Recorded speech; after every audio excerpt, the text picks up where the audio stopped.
कभी बहुत समय पहले एक घना और खूबसूरत जंगल था। उस जंगल में एक बहुत बड़ा और ताकतवर हाथी रहता था। उसका नाम था गजराज।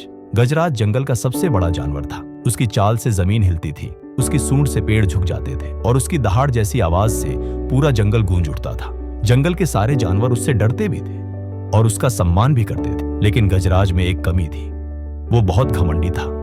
वो अक्सर सबके सामने कहता, इस जंगल में मुझसे बड़ा, मुझसे ताकतवर कोई नहीं।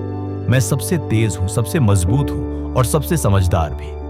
जानवर उसकी बातें सुनते थे, पर अंदर ही अंदर सब उसके घमंड से परेशान हो चुके थे। उसी जंगल में एक छोटी सी लाल चींटी रहती थी, जिसका नाम था चिंकी। वो बहुत छोटी थी, पर बहुत समझदार और हिम्मती थी। वो अपने परिवार के साथ नदी किनारे पेड़ों की जड़ों में रहती थी। एक दिन हमेशा की तरह गजराज सबके सामने अपनी ताकत दिखा रहा था। उसने एक बड़ा लकड़ी का लट्ठा उठाया और बोला, देखो, क्या कोई जानवर इतना भारी लट्ठा उठा सकता है? कोई नहीं, मैं सबसे ताकतवर हूं। बंदरों ने डर के मारे तालियां ही बजाईं। हिरणों ने सिर झुका लिया और पक्षी ऊपर से चुपचाप देख रहे थे। लेकिन तभी एक छोटी सी आवाज आई, इतना घमंड अच्छा नहीं गजराज। सबने नीचे देखा। छोटी सी चींटी जमीन पर खड़ी थी। गजराज मुस्कुराया। कौन बोला? चींटी बोली, मैंने कहा। तुम कहते हो कि तुम सबसे तेज, सबसे ताकतवर और सबसे समझदार हो, लेकिन मैं मानती हूं तुमसे बेहतर भी कोई हो सकता है।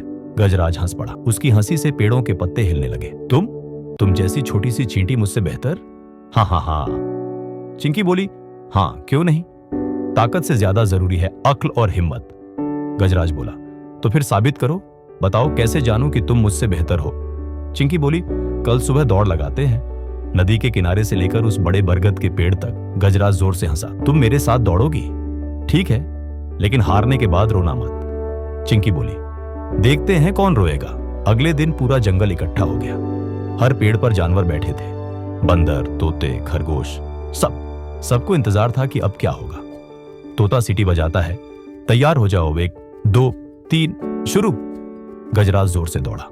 उसके कदमों की आवाज से जमीन कांप उठी, धूल उड़ने लगी। सब जानवर चिल्लाए, गजराज जीत जाएगा, देखो कैसे भाग रहा है। उधर चिंकी चुपचाप घास में गुम हो गई। किसी ने उसे देखा ही नहीं। गजराज ने पीछे मुड़कर देखा और हंसते हुए बोला, अरे, वो तो अभी तक शुरू भी नहीं हुई। लेकिन चिंकी बहुत चालाक थी। वो सीधे रास्ते से नहीं गई। उसने जंगल के छोटे छोटे रास्तों का इस्तेमाल किया। पेड़ों की जड़ों के नीचे से, पत्थरों की दरारों से और घास के बीच बने छेदों से वो तेजी से आगे बढ़ती जा रही थी। आधी दूरी तय करने के बाद गजराज रुका। उसे प्यास लगी थी और उसने सोचा, थोड़ा आराम कर लेता हूं। वो चींटी अभी तक बहुत पीछे होगी। वो एक आम के पेड़ के नीचे बैठ गया, पानी पिया और धीरे धीरे आगे बढ़ा। लेकिन जैसे ही वो मोड़ पर पहुंचा, उसकी आंखें फैल गईं। वहीं रास्ते के किनारे एक छोटी सी चींटी मुस्कुरा रही थी। क्या, तू यहां कैसे पहुंची? गजराज ने हैरानी से कहा। चिंकी बोली, मैंने कहा था ना, आकार नहीं, समझदारी मायने रखती है। इतना कहकर वो फिर गायब हो गई, इस बार एक पत्थर की दरार में। अब गजराज का घमंड टूटने लगा था। वो जोर से दौड़ने लगा। उसने पेड़ों की टहनियां हटाई, मिट्टी उछाली और पूरी ताकत से भागा। लेकिन जितना वो दौड़ा, उतना ही थक गया।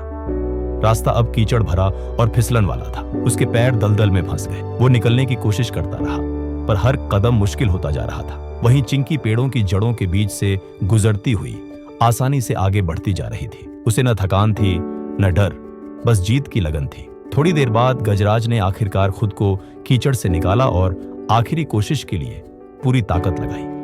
बरगद का पेड़ अब दूर नहीं था। सारे जानवर उसकी ओर देख रहे थे। कौन पहले पहुंचेगा? गजराज पूरी रफ्तार से भागा। लेकिन जैसे ही उसने पेड़ के नीचे कदम रखा, उसने देखा वहां एक छोटी सी चींटी पहले से खड़ी थी। वो मुस्कुरा रही थी। गजराज ने हाँफते हुए कहा, नहीं, ये कैसे हो सकता है? चिंकी बोली, हो सकता है गजराज, ताकत से हमेशा जीत नहीं मिलती। कभी कभी दिमाग और धैर्य ताकत से बड़ा होता है। गजराज कुछ देर चुप रहा, फिर मुस्कुराया। तुम सही कहती हो छोटी। आज तुमने मुझे सिखाया कि असली ताकत शरीर में नहीं, सोच में होती है। उस दिन से गजराज ने कभी किसी को छोटा नहीं समझा। वो सबका दोस्त बन गया और हर दिन चिंकी से कुछ नया सीखता। और चिंकी, वो अब भी वही चींटी थी, छोटी मगर सबसे समझदार। कहानी की सीख, कभी किसी को छोटा मत समझो। अक्ल, मेहनत और हिम्मत से सबसे बड़ी मुश्किल भी छोटी हो जाती है।